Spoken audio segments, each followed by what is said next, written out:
புனிதர் ஆகஸ்ட் 21 புனித கிரேஸ். இவர் தற்போதைய ஸ்பெயின் நாட்டில் உள்ள லெரித்தா என்ற இடத்தை சார்ந்தவர்.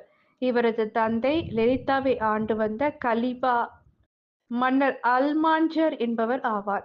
இவருக்கு பெர்னார்ட் மற்றும் அல்மான்ஜர் என்ற 2 சகோதரர்களும் மரியா என்ற சகோதரியும் இருந்தனர். பிறப்பால் இஸ்லாமியரான இவர் தன் சகோதரர் பெர்னார்ட் மூலம் கிறிஸ்துவை ஏற்றுக்கொண்டார். இவரைத் தொடர்ந்து இவரது சகோதரியும் தந்தையும் கிறிஸ்துவை ஏற்றுக்கொண்டு உண்மையான கிறிஸ்தவர்களாக வாழ்ந்து வந்தார்கள்.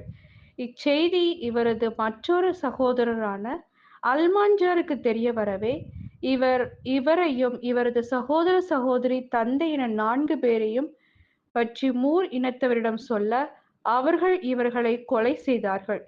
இவ்வாறு கிரேஸ் தன்னுடைய இன்னுயிரை தந்து இயேசுவுக்கு சான்று பகர்ந்தார்.